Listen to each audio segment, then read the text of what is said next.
Hai teman-teman, perkenalkan nama saya Cindy Claudia. Pada video kali ini saya akan menjelaskan langkah-langkah analisis SEM menggunakan aplikasi Smart PLS.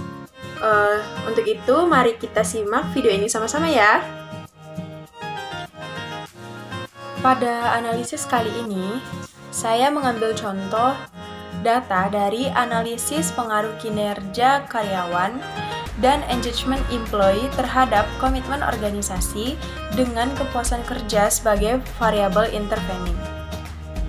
Nah, untuk itu pertama-tama kita buka Smart PLS kita terlebih dahulu.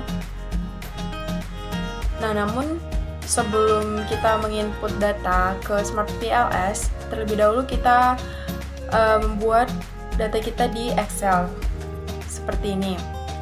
Nah, file ini formatnya harus kita ubah dengan format CSV. Nanti akan saya beri tunjuk. Nah, di Smart PLS ini pertama-tama kita klik di project. Kemudian kita beri nama filenya. Saya beri di sini PLS. Nah, klik OK. Nah, kemudian untuk kita bagaimana kita menginput datanya, data yang tadi di Excel ke PLS, kita klik tulisan double click to import data. Nah, kemudian kita lihat ini data yang tadi. Nah, ini yang saya maksud tadi, formatnya harus sudah dalam bentuk CSV. Kemudian klik open. Lalu klik OK. Nah, datanya berubah. Data yang tadinya seperti ini, kemudian berubah menjadi seperti ini. Sudah ada mean, median, min, max, standar deviasi, dan kurtosis. Nah, setelah itu kita klik dulu sampel S tadi.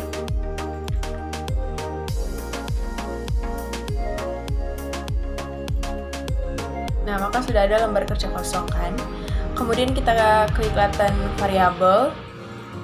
Nah, karena saya menggunakan 4 variabel, maka saya akan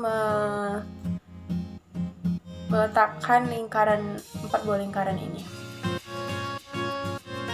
Nah, kemudian kita susun dulu agar membentuk data intervening.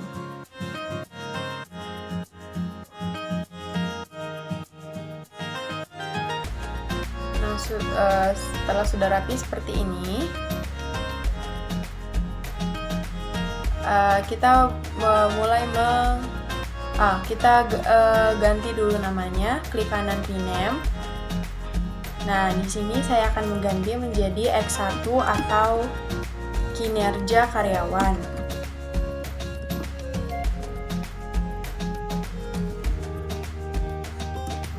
Kinerja karyawan. Oke. Kemudian X2 saya ganti menjadi engagement employee. Kemudian pada variabel ketiga saya ganti menjadi komitmen organisasi.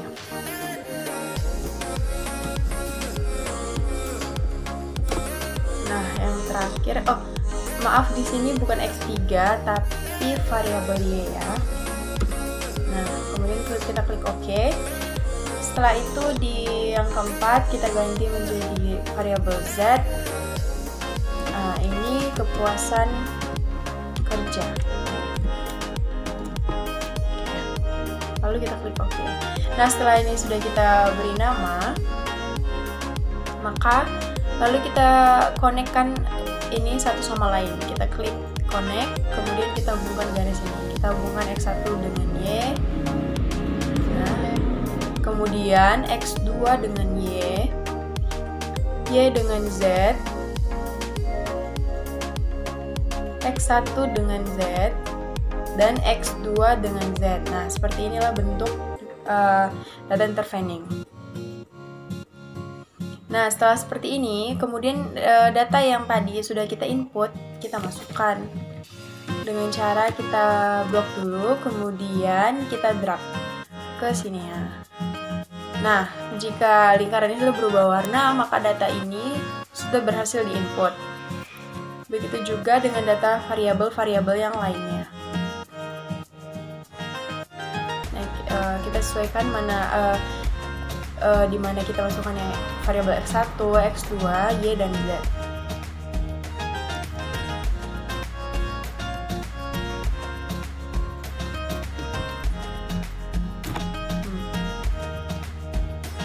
Nah, setelah sudah seperti ini, kemudian kita klik calculate PLS algorithm.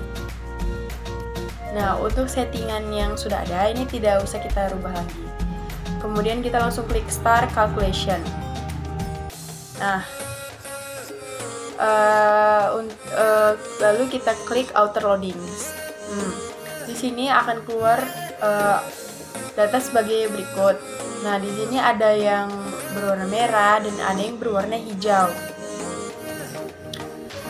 Untuk data-data yang berwarna merah ini akan kita keluarkan dari analisis ini, dari pengujian ini, agar nanti tidak menghalangi langkah kita selanjutnya. Kita lihat dulu apa saja. Nah, di sini ada di X1 itu ada KK1, KK2, kemudian KK6. Nah, di X2 ada EE2, EE6, EE7, kemudian di Y ada KO7, dan di Z ada KKR1, KKR2, KKR3, dan KKR7. Nah, untuk menghilangkan data-data ini, data yang berwarna merah ini, langkah yang pertama, kita klik sampel S ini. Nah, di sini kan tadi sudah kita tandai mana-mana saja yang data berwarna merah. Di X1 itu yang berwarna merah ada KK1, 2, dan 6. Maka KK1 dan 6 ini kita delete. Klik kanan delete, 2, dan 6. Kita delete. Nah, untuk di X2 ada EE2, EE6, dan EE7. EE2, EE6, dan EE7. Setelah itu untuk di variabel Y ada KO7. Nah, untuk di variabel Z ada KKR1, 3,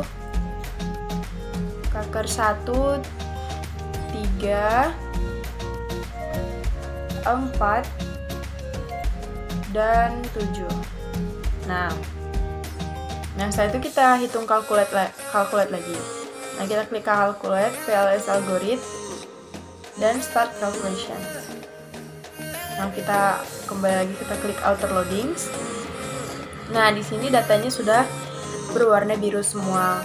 Di sini datanya sudah di atas 0,7, makanya berwarna hijau semua. Nah, selanjutnya kita lihat dulu bahan berikut. Nah, untuk mengujinya itu ada beberapa tahap, ada 2 tahap. Yang pertama evaluation of measurement model, dan yang kedua evaluasi struktur model. Nah, di tahap yang pertama ini kita melakukan uji validitas. Nah, di uji validitas ini kita melakukan convergent validity dan discriminant validity. Di convergent validity ini nantinya kita akan melihat loading factor dan average variance extract atau AFE. Di discriminant validity ini nanti kita akan melihat Fornell Laker reiteration dan cross loading.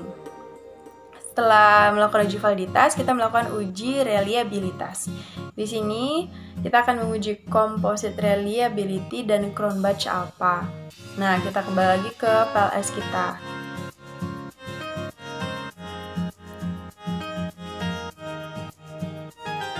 di sini kita akan melihat nilai, selanjutnya kita akan melihat nilai AFE kita. Nilai AFE kita itu kita lihat dari constructor reliability and validity. Nah, di sini ada nilai average variance-nya, nilai AFE-nya. Nah, nilai AFE ini menurut para ahli, standar nilai AFE yaitu 0,5. Nah, karena di sini nilai AFE ini sudah lebih dari 0,5, maka data ini bisa kita lanjutkan ke langkah selanjutnya. Setelah itu kita akan melihat nilai Fornell Likert Criterion. Nah, di sini kita klik discriminant validity. Kemudian kita lihat di sini nilai Fornell Likert Criterion-nya. Di sini nilai Fornell itu adalah nilai korelasi antara variabel dengan variabel itu sendiri. Maksudnya nilai korelasi antara variabel dengan variabel itu sendiri tidak boleh lebih kecil atau nilainya yang paling besar gitu. Kita lihat saja contohnya ini. Nah, kita lihat di sini X1 ini dengan X1 ini merupakan nilai yang paling besar 0,798 daripada nilai yang ada di bawahnya. Nah, itulah yang maksudnya dengan nilai Fornell Likert Criterion itu. Begitu juga dengan variabel X2. Dengan X2 merupakan nilai yang paling besar 0,847 lebih besar dari 0,540 dan lebih besar dari 0,378. Selanjutnya di variabel Y dan Y ini nilainya 0,853 lebih besar dari 0,536. Begitu juga dengan variabel Z dan Z. Maka ini dikatakan benar. Kemudian kita lanjut ke cross loading. Nah, di sini kita lihat cross loading. Cross loading ini adalah korelasi antara indikator dengan variabel. Nah, nilai variabel 1 harus lebih besar dari variabel lainnya. Misalnya, kita lihat di sini variabel X1, kita lihat variabel X1 semua. Kita lihat variabel di bagian engagement employee. Nah, di X1 ini. Kita lihat di variabel engagement employee dari antara X1, X2, Y, dan Z, manakah dari sini yang paling besar? Tentunya ada di bagian X2. Begitu, bagian X2 ini dia. Ini ya. Kemudian variabel kinerja karyawan, kita lihat variabel mana yang lebih besar. Nah, itu ada di X1. Kemudian untuk kepuasan kerja, nilai yang paling besar itu ada di variabel Z. Nah, untuk di sini nilai yang paling besarnya itu untuk di KO, nilai yang paling besarnya itu ada di variabel Y dan yang maka kita sudah lihat mana-mana saja tadi nilai yang paling besarnya. Selanjutnya kita akan lanjut ke melihat nilai Cronbach alpha-nya.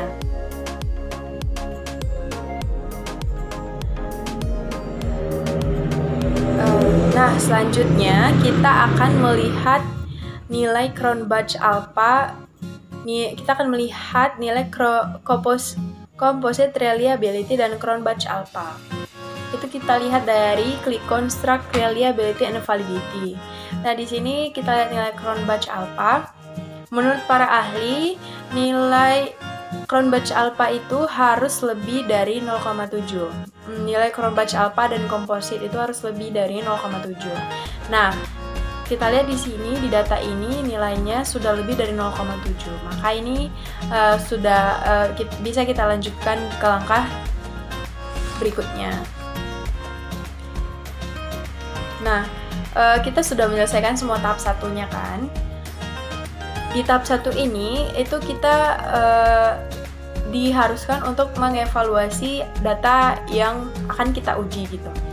Jadi seperti tadi, jika ada data yang tidak memenuhi standar, kita singkirkan agar tidak mengganggu, agar tidak menghalangi proses analisis data kita ini. Untuk di langkah yang kedua, kita diharuskan untuk mengevaluasi untuk menganalisis data yang sudah kita evaluasi tadi. Nah, kita masuk ke inner model test kan. Di inner model test ini kita nanti akan melihat R-square, path coefficient, T statistik. Kemudian dilanjutkan dengan interpretasinya, yaitu predictive relevance dan model fit. Pertama kita lihat dulu nilai R-square-nya. Nah, untuk melihat nilai R-square-nya kita klik di sini R-square. Kemudian kita lihat nilai Y dan Z-nya.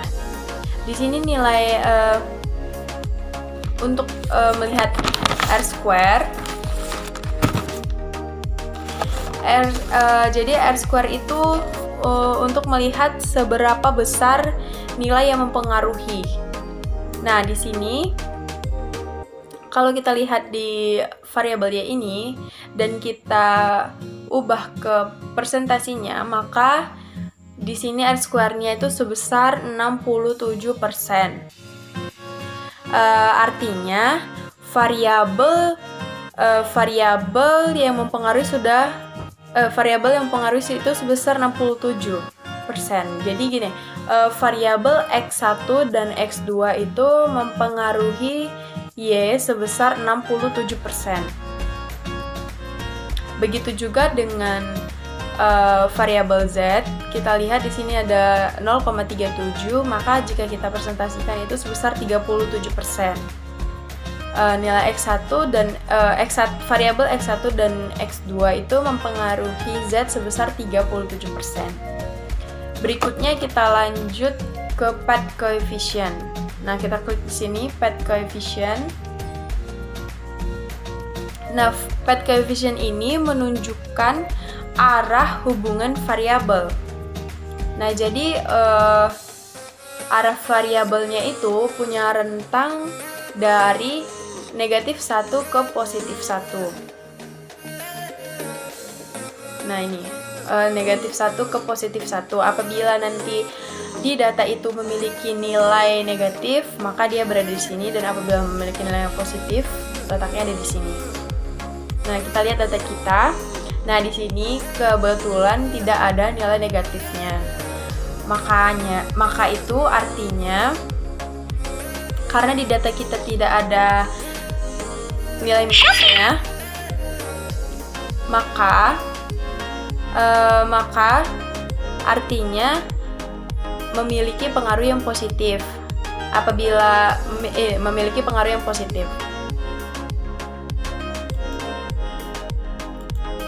Nah, berikutnya kita akan melihat yaitu tes statistik atau uji signifikansi. Nah, di sini kita akan melihatnya dari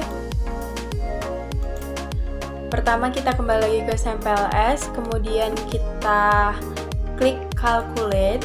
Setelah itu kita klik bootstrapping. Nah, langsung kita klik start calculation. Nah, di sini kita lihat nilai tes statistiknya. Jadi, uji signifikansi itu menurut para ahli, nilai standar dari uji signifikansi itu sebesar 1,96. Jika data sudah memenuhi nilai standar, maka variabel dikatakan signifikan.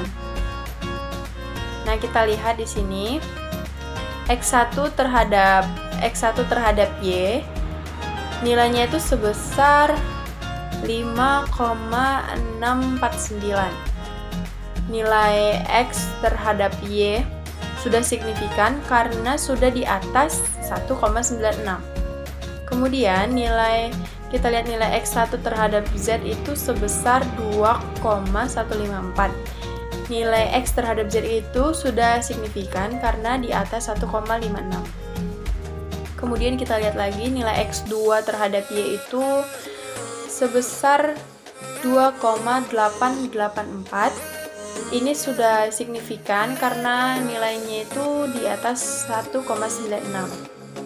Nah, kemudian untuk nilai X2 terhadap Z, nilainya itu sebesar 1,147. Nah, di sini data ini tidak signifikan karena nilai data tersebut tidak di atas 1,96.